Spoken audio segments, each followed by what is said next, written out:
Hello, and welcome to the Secure Start podcast. And taking an upstream approach to that is say, well, how do we stop people falling into abuse in the first place and trying to protect them from that has not been entirely our approach. It isn't just one person or one profession or one discipline that can change things. It needs the whole effort, and we need governments behind us. I would say that the one thing that we could do that would really, really, really have a massive influence on child protection is we know that what you have to do is work with families long term. We could be more thoughtful about making sure that individuals who are struggling or who have had those real adversities early on, that we put into place things that really can bolster that resilience. Hello, and welcome to the Secure Start podcast. I'm Colby Pearce, and joining me for this episode is an international authority about child maltreatment as a public health concern. Before we begin the podcast, I'd just like to acknowledge the traditional custodians of the lands that I come to you from, the Kaurna people of the Adelaide Plains, and acknowledge the continuing connection the living Kaurna people feel to land, water, culture, and community. I'd also like to pay my respects to their elders, past, present, and emerging. My guest this episode is Professor Julie Taylor. Professor Julie Taylor is head of the School of Nursing and Midwifery at the University of Birmingham, UK. Julie is a nurse scientist specialising in child maltreatment and has extensive research experience with vulnerable populations using a wide range of qualitative and participative methods. Her research program is concentrated at the interface between health and social care and is largely underpinned by the discourse of cumulative harm and the exponential effects of living with multiple adversities. In particular, her work has concentrated on child neglect. Professor Taylor has given evidence at a number of inquiries and parliamentary groups and has served frequently on both funding and editorial boards. She has authored 10 books and over 150 academic articles on child abuse and neglect. Welcome, Julie. Thank you, Colby. Nice to be here. And as explained before we started, or before I did the intro to the podcast, with the wonders of this technology, all the little blips in my own opening there can be edited out, and I can come across as being verbally fluent and able to read still, even at my age. So I thought I always ask at the beginning, Julie, tell us a little bit more about yourself, the work you do, and how you came to this area of work. Thanks, Colby. I was trying to think about this because I can tell a very coherent story about that. But as you know, stories are never really as coherent as they sound, and a lot of it is serendipity, being in the right place at the right time, taking opportunities as they come along, and things are not as smooth and as planned as they can sound in retrospect. So I am a nurse. I'm really proud to be a nurse. It's a really fundamental part of what I do, but also of my identity. But 20, 30 years ago, nurses were not seen as people who really had an awful lot to do with child protection. In fact, even anybody in health was not really seen as that was something that you were involved with. And I remember being at an evening function many years ago, and the medical director of the local NHS, the Health Service Trust, said to me, "What what are you doing in child abuse and neglect? It's got nothing to do with medicine or health. Mm, And it was really interesting that people thought that. And I mm, think perceptions have really changed from that now. So unless you were a psychologist or perhaps a pediatrician and health visitors to a certain extent, it wasn't seen as your domain. And I wasn't any of those things. So I had worked on numerous different wards. I worked on a neurosurgical unit where we got a lot of children who had been probably pushed or hit against walls or whatever, and parents often gave very incoherent or inconsistent stories about how these mm, injuries had happened. And that really got me wondering about the whole child protection business. And then there was an opportunity to do a PhD up in Scotland in a place that I didn't really know where it was geographically. And that really changed my life. So I went up there, and the PhD I did, although I was based in nursing, mm, was my PhD was in the social work department. In mm, So my PhD is in social work, and it was specifically on child protection. And that really was the start of my research career, and I haven't looked back from there. Um, so I've worked in lots of different places, and not all of them have been in nursing. I've worked in education, I've worked in social work, I worked for 3 years for a children's charity organization, and I'm back now in a school of medicine and leading up the nursing and midwifery department. But my fundamental post is a research post, and I'm Professor of Child Protection here at the University of Birmingham, which is in the middle of the UK. mm. I love that word serendipity. And a previous podcast guest, wonderful Peter Wilson, 86-year-old child and adolescent psychotherapist, um, he said that life is like a series of serendipities, which is somewhat of a magical way of talking about. And as you say, how life just seems to pan out in a certain way as it needs to for us, rather than in a necessarily in a very planned manner. Yeah, indeed. I Yeah. like that. A series of serendipities. Yeah. Yep, I Although like it too. sometimes it feels like a series of accidents, but hindsight's always good. You can make sense of things. Yeah, yeah, and it is the case. I think when you're in the work, your focus is kind of very narrow, and when you step back from it, and particularly people will have said on the podcast when they hear their their their bio being read to them, it is quite a common reaction to go, oh, that's I've done all that, or how did that all happen? In the lead Yeah, up to this time. Yeah, yeah, indeed. Yeah. yeah. And you have had a very varied career, by the sounds of it. Do you? Are there any particular theoretical orientations or practitioners, theorists in the area of child protection that have been of particular or ongoing influence uh, to you and your work?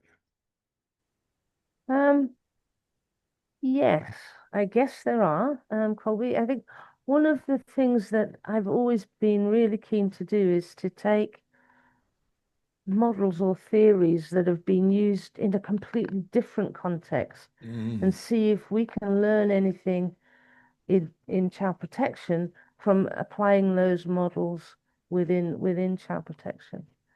So and we've done a lot of work on that, written about that a lot, and some have worked quite well and some have failed dramatically.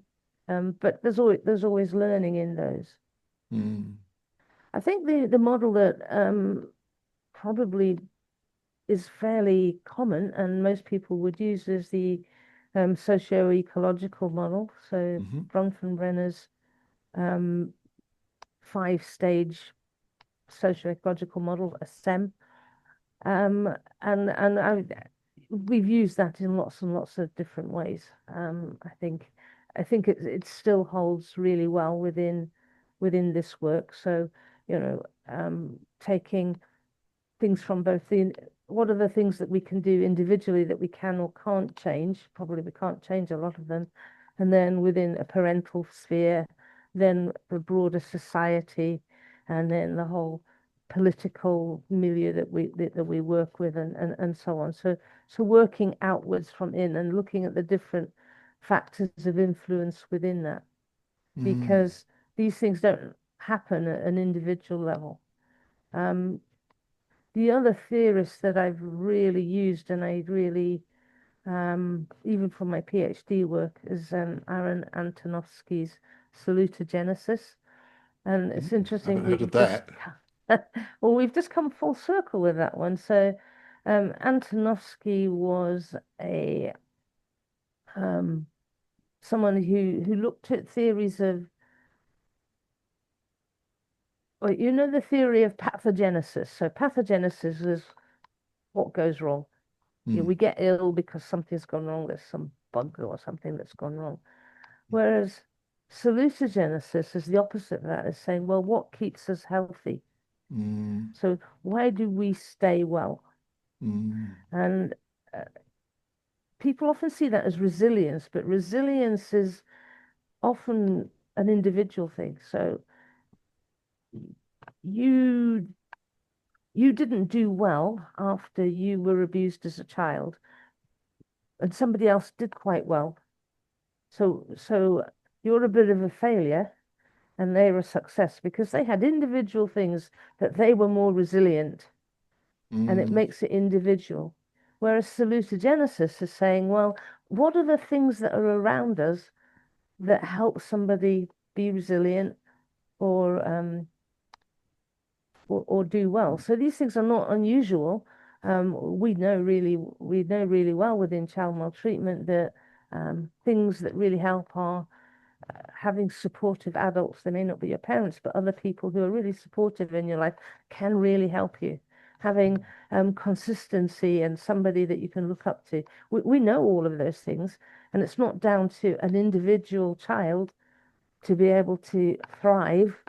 It's a whole load of societal things around it. So the whole concept of salutogenesis for me has been really, really important. And I wrote a paper about it many years ago, and applying that within child protection. We've just got a grant very recently where we're looking at that again and saying young people who've had adverse experiences can very often end up with long-term mental health consequences, for example. But what happens, what are the things in between that have been protective for them, that have helped them stay well and not get ill? So trying to unpack that. So it's really nice for me to see that come full circle. So I'd suppose to your original question, and I hadn't thought about it till you asked me really, was salutogenesis and a socio-ecological model have probably been the most helpful. And of course, there's lots of other theories, and you've got up on your screen here about promoting resilience. So there you go, you can add salutogenesis to that. But attachment and strong attachments and secure attachments are obviously something that we think about and take very seriously within this field. There's a lot of really interesting things that you say in there, and it's interesting that you came to attachment at the beginning because, at the end there, because John Bowlby, the original progenitor of attachment or attachment theory, an architect of attachment theory, was also known to take knowledge from other areas of endeavour and apply it and try to apply it in the context of what he was observing about in relation to children and young people including those who had been experienced considerable separation from their birth parents. So that, and I have also been a little bit kind of rascally in that way. I think of it as being rascally. It probably isn't. I'm probably just part of that ongoing tradition, but it is something that is of great interest to me. How we apply um, other areas of scientific endeavour in into child protection, out of home care, social care. Yeah. And in particular for me, one of the things that I've done is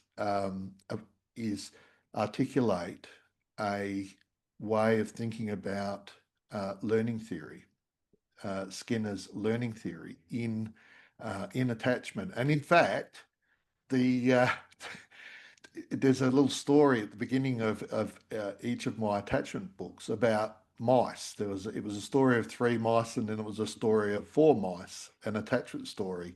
There's been two Right. editions of the book. Now, those mice are, line up with the rats in Skinner's operant conditioning experiments, his learning experiments. And interestingly, my my argument is that the rats who received inconsistent responsiveness to their needs are very like our children who can't be safely cared for at home. So that in that way, I've I've practiced similarly, I guess, to what you're talking about and what was important to Bowlby back in the beginning with attachment theory. Yeah. Right. Yeah. The other thing that you were talking about is of interest to me is about strengths. I mean, basically, the solution. Let me see if I can say it properly at this time of the day after a long day. But solution. No, I can't say it. What is it? Solution genesis. Salutogenesis. Salutogenesis. Yes. So that's in child protection, we spend a lot of time, we do spend a lot of time on what's wrong or what's going wrong. And I think that given the nature of the work, that that impacts us. And it over time, it impacts our capacity um, to deliver services in this space. Um, and it's not if this a focus on what's wrong all the time, particularly, for example, if you're doing it in relation to the children, what's happened to them, what's wrong with them, what have been those impacts. Children internalize that stuff. Of course they do.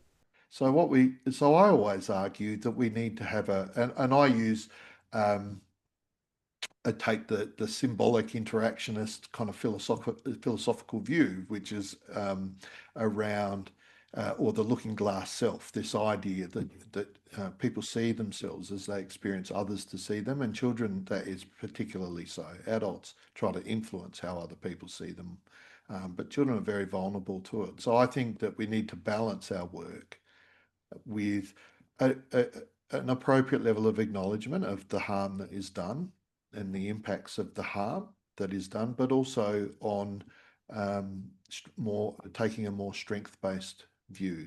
And if I'm understanding you correctly, I'm hoping that I'm not talking out of school to be talking about salutogenesis in that way.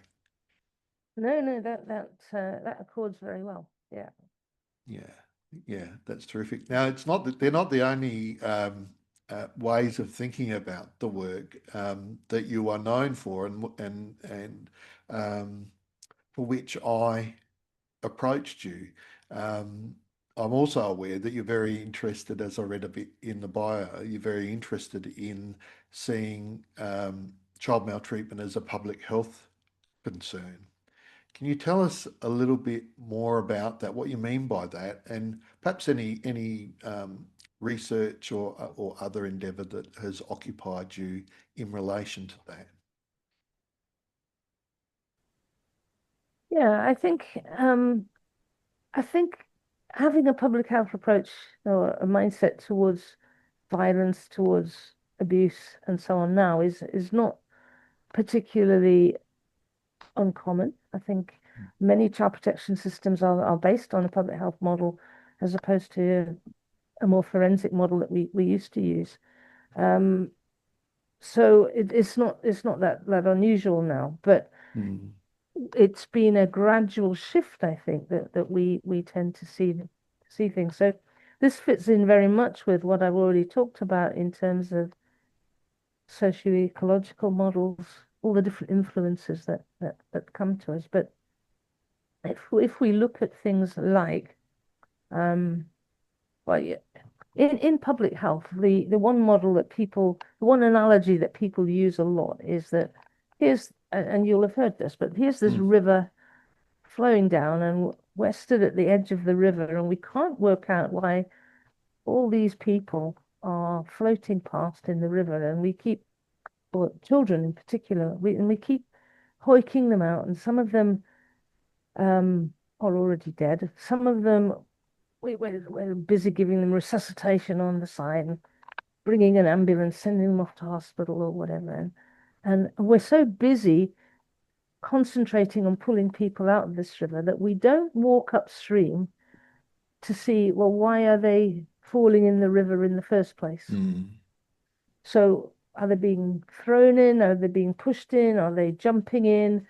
Is it an accident that they've just fallen in or whatever? And can we do something further up the river, upstream, to stop them falling in the first place? So lots of our child protection endeavors have very much been about his abuse has already happened. How do we actually try and um, prevent secondary trauma or prevent the trauma of that getting worse? How do we help people recover? And of course, those things are really, really important, but a lot of our effort has been at that.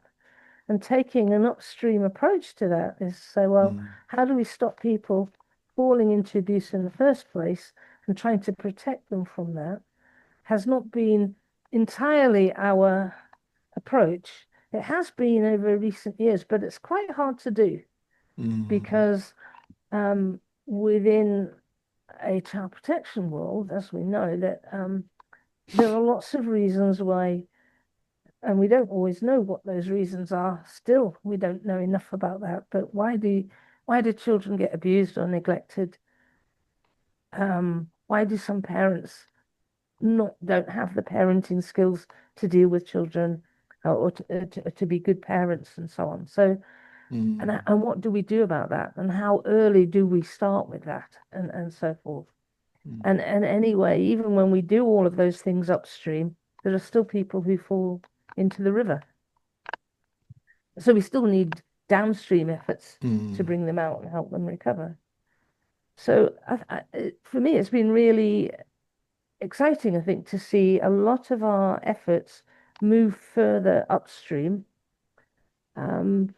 but that we can't solve it on our own.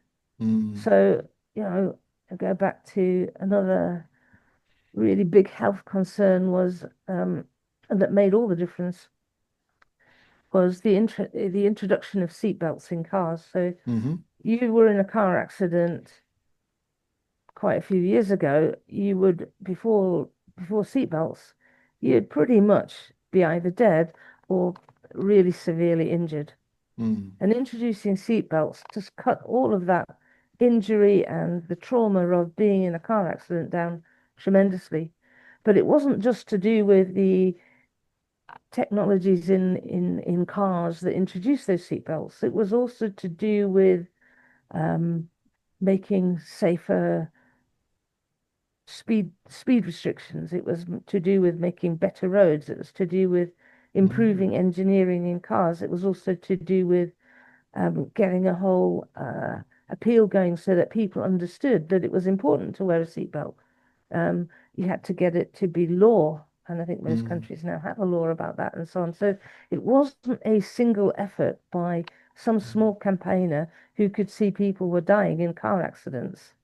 It took a whole industry from politics right down to individuals encouraging their families to wear them. And I suppose that's where I come from within child maltreatment is that it isn't just one person or one profession or one discipline that can change things. It needs the whole effort, and we need governments behind us Mm. to be able to change those things. What does that look like? Like, what do you think needs to happen that would, or what sort of interventions would you think reduce the incidence of child maltreatment, and what what evidence exists that's in support of that? Okay, so it's a good question. I think the state of our evidence is is a bit poor. Mm. So probably not so much in Australia, but here in the UK, we have a fantastic thing of thinking, "Ooh, what's the next shiny new intervention that's going to work?"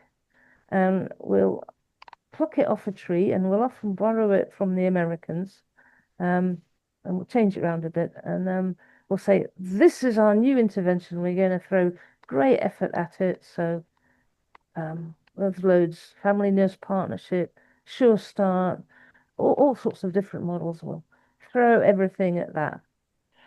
And then we'll find it difficult to get the evidence, or we have some evidence that it works, but then the next shiny new thing comes along. So Mm. parenting programs are a really good example of this. There are hundreds of different kinds of parenting programs and or assessments or whatever we'll do. And it could be graded care profile, and we'll use that, or we'll use signs of safety, or we'll use triple P, or blah blah blah blah. There's hundreds of them.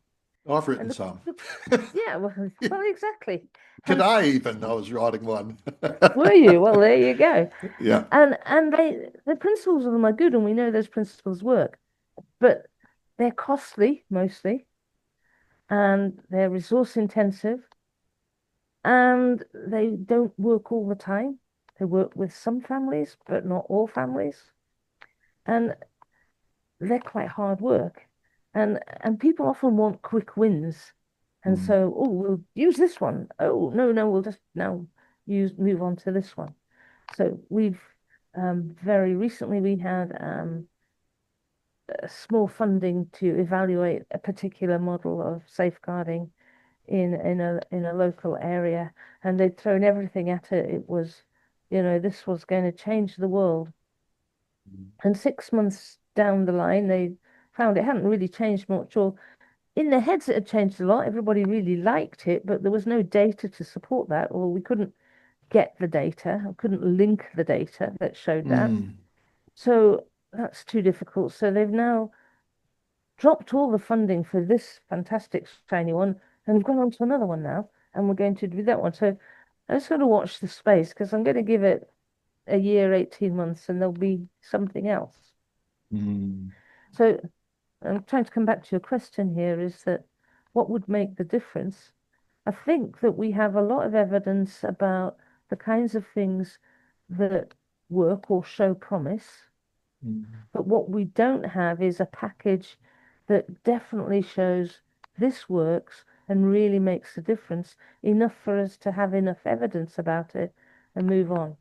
And Mm. that's where I come back to this whole public health approach, is that, yeah, we know probably that 3 or 4 children a week die because of maltreatment, and an awful lot more than that are uh, really affected in the long term because of being Mm. maltreated. And if it was those numbers of children who were dying of or affected by polio or meningitis or anything else like that, there'd be an absolute outcry, and Mm. we would really throw a whack of resources at it and do something about it. And Mm. unfortunately, with maltreatment, there's never going to be a point where we can give a vaccination about it, or Mm. stop it like that. And we're never going to find that magic bullet, that cure all for it. And that is a problem, because that's what Mm. people seek, and that's what people want. Oh, let's just solve this. Mm. So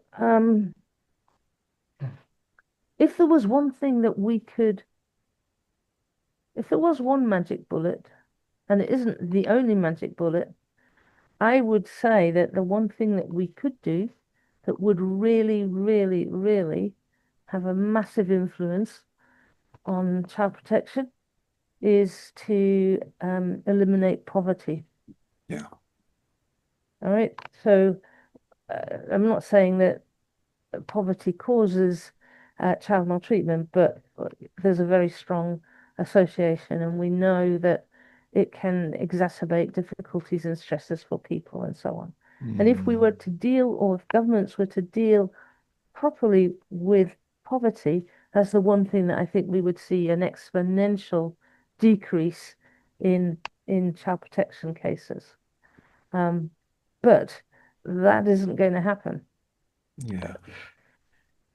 It's one of those things that there have been time across my career over the past 30 years that you could almost not say that because that would somehow imply that child protection was, sorry, child maltreatment was an issue amongst the poor, and Mhm. that wasn't, and it's not socially or politically correct to say that, but certainly poverty makes life hard.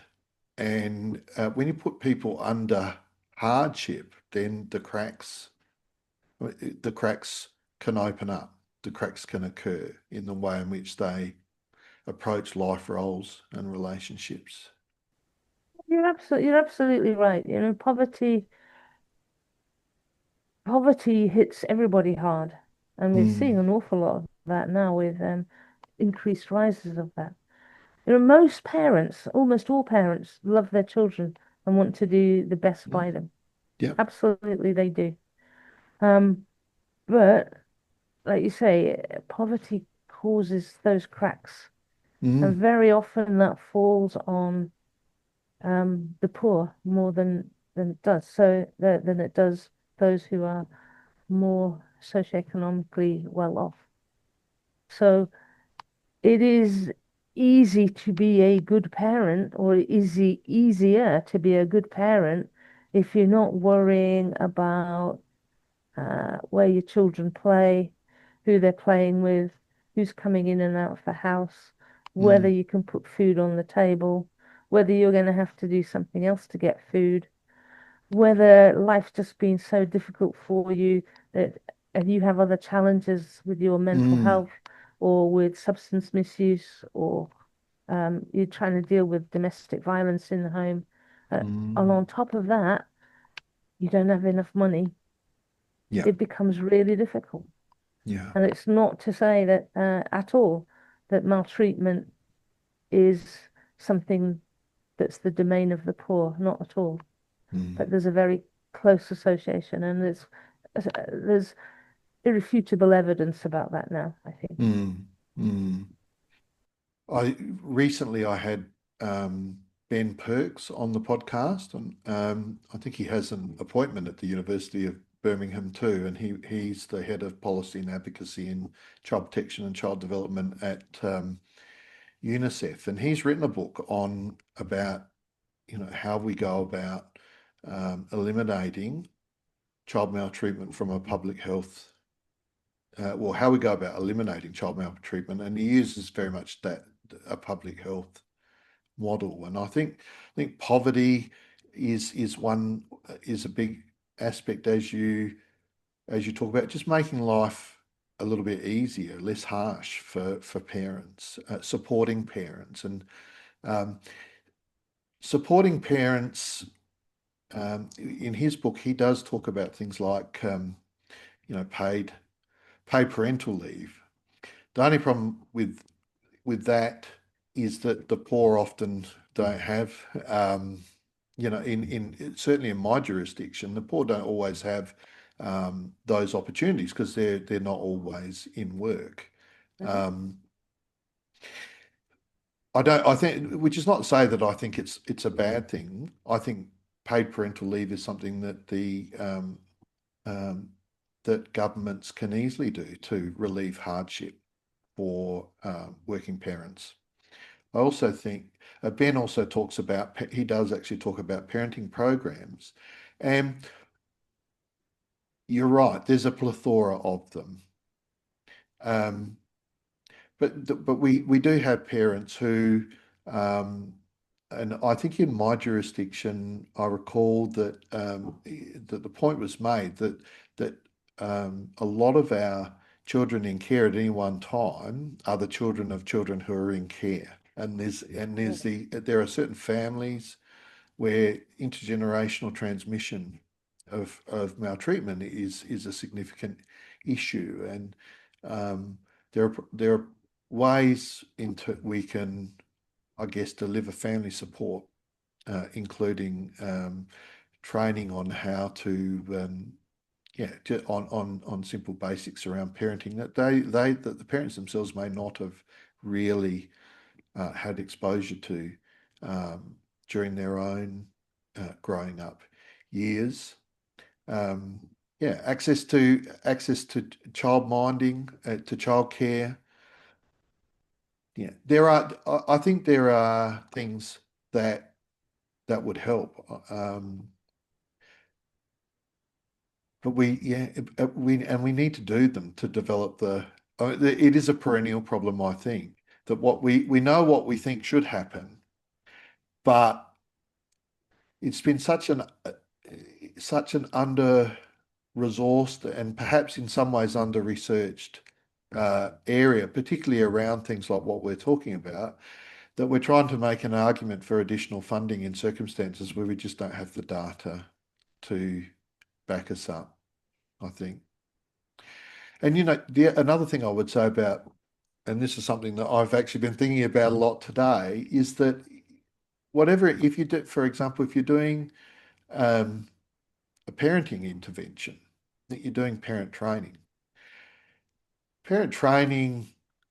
in and of itself will not work unless it's in a supportive milieu, like it's rolled out in a certain milieu, where people are engaged with an entity that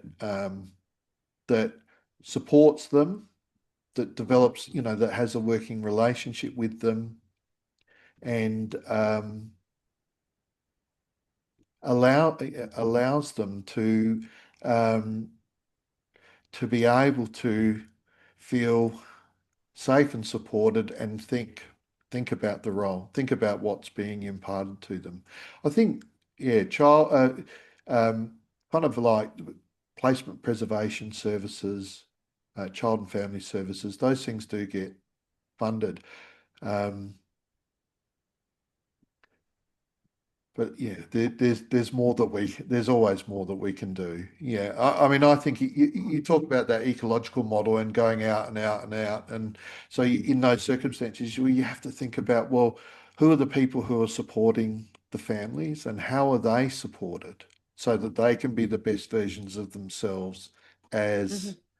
as supports for the families, or in training the families, um, and what about their managers? Like, who's supporting them? So I think I think any endeavour has to occur. We have to be very mindful of the milieu in which we're doing it. It can't just be, as you say, a shiny new thing off the shelf, roll it out, and expect miracles to happen. There's a whole system and layers of systems that influence whether that would make a difference or not.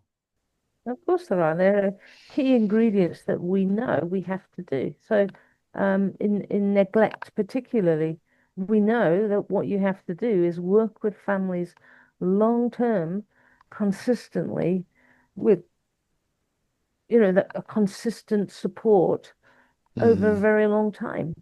We know that most of our interventions, we can afford them a 6 week intervention or an intensive 12-week intervention, and then that's it.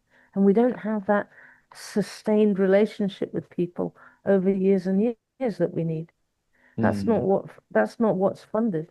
But we actually know that that's what works and what's needed. Yeah, it keeps me in mind because intergenerational transmission that of trauma and children coming into care whose parents themselves were in care is a real problem. And um, that I've been turning my mind to, along with some other colleagues. But even on the podcast, we've talked about aftercare services, and when children or when young people leave care, and there's some really good examples, including here in Australia. The Lighthouse Foundation would be one in Victoria, but also in India, for example, Udayan Care, where there is lifelong connection to the organisation, lifelong um, um, sense of belonging, support, access to support through those organisations, and the way in which they deliver services. That you would imagine it's in those contexts that a set of principles that you want to impart, or a way of approaching the parental role are more likely to stick, particularly in circumstances where the very things you want the parents to be delivering, the kind of parenting home environment you would like them to create, are the same as what they're experiencing from that organisation that is supporting them. Yeah. So Yeah. it's that, it's that. I'm not sure if that I think that line that is perhaps aligned with Bronfenbrenner's model, but I'm not restating that. But how that would look in society more generally, I wonder whether we need to be more caring and compassionate about the circumstances in which child protection matters or child maltreatment can occur. Need to be more compassionate, so that because I think it's an intensely shameful experience for parents, especially when they're identified as having. And I think if there is greater acknowledgement that parenting is hard, and that we didn't always get the best possible, we didn't all have wonderful experiences of growing up and exposed to the best possible parental models. And in those circumstances where people didn't have good experiences growing up, and they didn't have that exposure to the best possible parental models, then rather than judging them and making them feel really bad for being inadequate, we need, as a society, we need to uplift them, raise them up, lift them up. And I wonder about the relationship as well of salutogenesis, where that fits in all of that. Acknowledging that people have, notwithstanding the hardship, they have found a way to get by in many respects, notwithstanding their ongoing struggles. Yeah, but it's the circumstances that we put around them to bolster that, because what you've just done is put it back to they have found a way to get through that. And a lot of it isn't that individual way, because other people don't manage that, but they have had, we could be more thoughtful about making sure that individuals who are struggling or who have had those real adversities early on, that we put into place things that really can bolster that resilience. So, building their self-confidence, building their self-esteem, putting in consistent others who can be role models to them, even if it's not going to be their parents or whatever. We know that the things that are needed, and we need to put those in. A very good teacher who just looks out for a kid can make the hugest difference. We hear adults talking about that. The person or what really made a difference to me was that teacher was Auntie so and so. It was the bloke down the road who just used to say hi and so on. It's fascinating. It's a fascinating area, and I mean, I just wonder what we need to, what would you say if you found yourself uh, before now? I'm trying to connect with him, and I see lots of posts about him in the UK. The minister that's responsible for out of home care, Josh. Anyway, I won't continue to struggle in case he listens to this podcast or one of his McAllister, staff. yeah. McAllister, yeah, you're in front of Josh. Sorry, Josh, in case you're going to listen or one of your staff does. But if you're in front of Josh McAllister, what would you say to him about how we can improve circumstances for families and make some headway in addressing this child maltreatment issue? Well, I think Josh and his team have been quite fundamental in trying to say, well, what works, what's best. Um, and I don't think there's anything that we could tell him that they didn't know. It's just being consistent in that approach and changing the system, because the problem is the system. I think, most individual social workers or health visitors or midwives or teachers or police or whoever's working within the system really want to do well by those families, to do well by those children, really care passionately, take it really personally, go out of their way to make things better. And you hear those stories, probably not enough because we hear the ones where things have gone wrong more than we hear Mm, where things have mm, gone right, but that we haven't had a system change that supports a consistency in helping people bring together those resources. So we hear of um, social workers with huge caseloads. It's just not possible to deal with that. We're bringing in agency staff all the time, people having, or then going off sick because their workloads are too high, and so on. So where is our investment in it? And the system needs to change for that. I agree. I think that one of the factors that gets in the way of um, facilitating effective family support, as I mentioned earlier, is the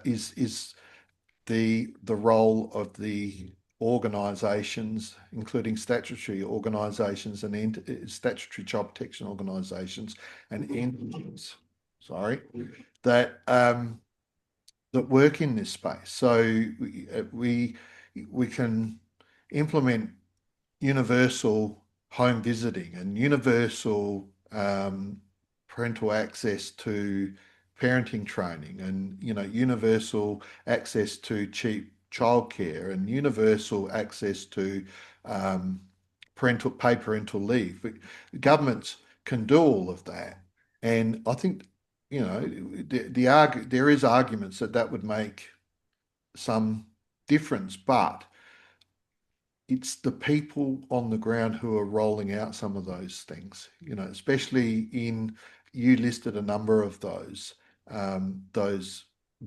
areas of work or vocation. If they're, sorry, I'm waving my hands around now and I'm hitting things, getting excited. If we don't ensure that they have the time and the space and the capacity to really think about what they're doing, to have the time and space and capacity to be that person that people can look back on and say, that person really got me. Yeah, we don't. We want. I don't think it's too far-fetched to say that people the practitioners in this space who are under extreme pressure. Um, who are on the verge of burnout, if not already burnt out, who are experiencing moral fatigue, and um, they're not those systems that have too many of those people in it are not going to be able to um, impact the issue of child maltreatment. And we need, so it is the case that um, I think some people make this argument that we need investment in the, as you say, in the organisations. They need to be better resourced, better supported. The staff in those organisations need to be better supported. Otherwise, it's a bit like, some of our endeavours at least would be just tokenistic, and there's not the societal, there's not the organisational milieu to support positive change. Mm-hmm. Yeah. Yeah. Well, I don't.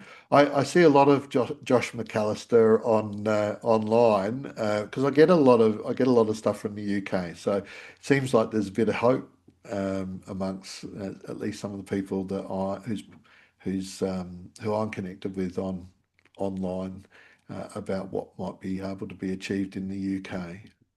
Well, And good. maybe, yeah. How do you feel? How hopeful do you feel about the future in terms of child maltreatment and our capacity to do something meaningful about reducing it? Um, I am possibly less optimistic than you are, and less positive than you are. I think that we go through periodic reviews of this. There's an inquiry for this. There's the report on this. There's the, oh, let's, the review of Eileen Monroe's review of child protection 10, 15 years ago, and so on. We go through these cycles, but does anything really change? I don't know that it does. Have our rates of maltreatment changed? Well, I think there are probably some reasons to be optimistic. They haven't gone up hugely as far as we know, but we have got better systems of recording them now. So I don't know if that's artifact, but they haven't got hugely better. Yeah. We'll see. What keeps you kind of in this space? Continue maintaining your endeavours in this space. Um, well, I think it's important, isn't it? I think it is really important. Our children are always going to be our future. And if we can get them the best start, then that's going to make a whole difference to our whole humanity. So, Yeah. do you know, it may only make a difference to one child, but each child may make a difference to 10 others, and so on. So, and you can see that some people do well. So let's try and harness that and help others also do well. Yeah, I think that's a great message. So we can build social capital. Every child whose circumstances we improve not only benefits that child, but benefits their life partner, their own Yep. children and grandchildren. So we build social capital in that way. So yeah, even it is the case, as you say, that even if it's only one child, hopefully it's more than that, but it's worth the effort. Yeah, yeah. Yeah, And absolutely. and hopefully what we see in time, I think everyone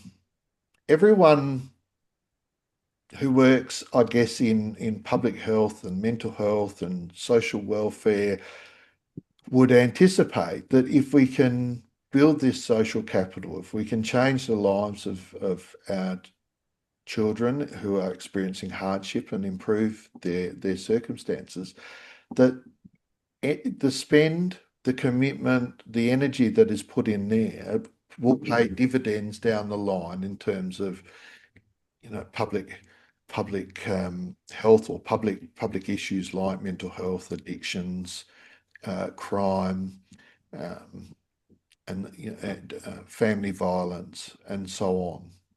Yeah. We just need the research, the longitudinal research that is able to show when we do these things, system wide, when we make these bold changes, we achieve these much hoped for outcomes. We can demonstrate that. Yeah, we do. And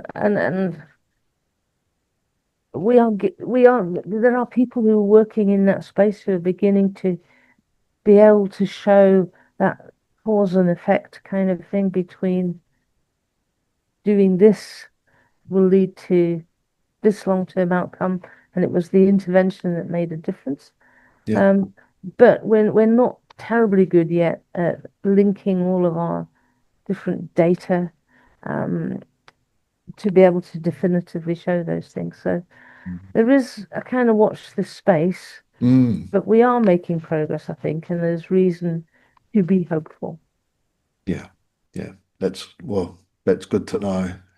Yeah, from a clinical psychologist who's I've been in it up to my eyeballs for the last 30 years working.